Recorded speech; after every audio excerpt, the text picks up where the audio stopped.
जनक जी को 5 मिनट में परमात्मा की प्राप्ति हो गई थी। मैं ऐसा क्या करूं कि मुझे भी श्री जी के दर्शन 5 मिनट में हो जाए? आप राजा जनक नहीं है और हम गुरु अष्टावक्र नहीं है। नहीं, राजा जनक जैसा शिष्य और अष्टावक्र जैसे गुरु, तो उन्होंने कहा घोड़े की रकाब पे पैर रखते हुए जितनी देर में बैठा जाता है इतने में ब्रह्म बोध करा देंगे। अब राजा जनक जैसे ज्ञानी, तो न तुम जनक हो ना अष्टावक्र। इसलिए बात यही समाप्त होती है, नाम जप करो, जब कृपा लाडली की तो दर्शन दे दे। लाडली कोई किसी के अधीन थोड़ी है, ब्रह्म भी जिनके अधीन है, जाके अधीन सदा ही सांवरो या ब्रज को सिरताज, हमारे माई श्यामा जू को राज। तो इसलिए हम नाम जप करें, उनसे विनय करें, वो कृपा करें तो हो सकता है बस जी।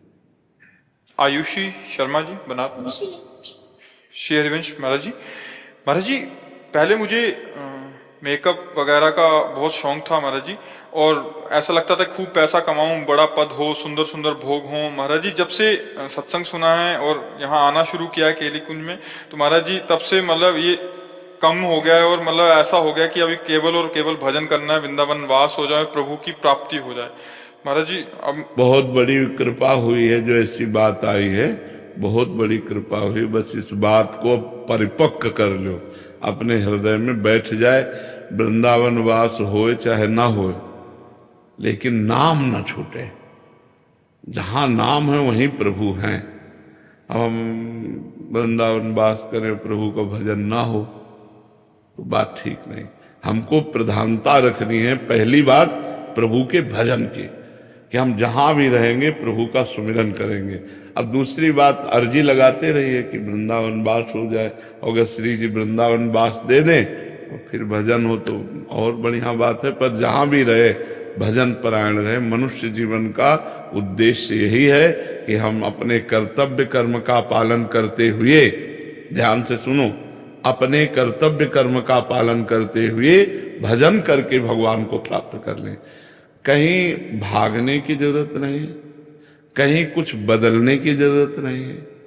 जो हो, जहां हो, जैसे हो, भगवान के हो, आप बस नाम जप शुरू कर दो, भगवान का सुमिरन करो, अच्छे कर्म करो, पवित्र भोजन करो, भगवान की कृपा हो जाएगी।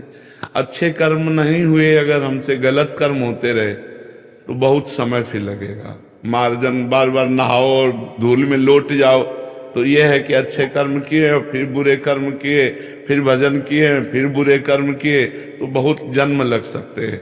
अगर हमसे पाप कर्म ना हो और हम भजन करें तो हमारा मंगल। आपसे सही कहते हैं, ये वेश परिवर्तन या देश परिवर्तन, इससे कुछ नहीं होता।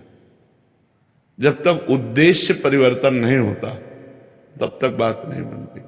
अगर हमारा उद्देश्य अंदर का बदल जाए, जैसे बच्चा बोला पहले उद्देश्य था शरीर श्रृंगार संसार सुख, अब हमारे अंदर लगता है कि मनुष्य जन्म की सार्थकता भगवत प्राप्ति, तो उद्देश्य बदल गया। अब आप नौकरी करो, व्यापार करो, कुछ भी करो, आपका उद्देश्य भगवत प्राप्ति है तो बने। अब जैसे उद्देश्य हो गया धन मान प्रतिष्ठा, तो अब आप चाहे बाबा जी बन जाओ, चाहे आप गृहस्थ रहो, वही चलेगा, क्योंकि उद्देश्य आपका धन बन गया ना, उद्देश्य आपका संसार बन गया। बस इसलिए हमें ये समझना है कि हमारा उद्देश्य ठीक हो जाए।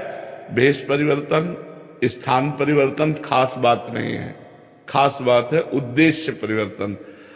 और उद्देश्य जो बनावे उसकी सुरक्षा के लिए फिर वैसे ही आचरण करे, वैसे व्यवहार करे। ऐसे में शास्त्र स्वाध्याय करना, नाम जप करना, संयम से रहना, कोई पाप ना हो और खूब भजन करना, तो भगवान की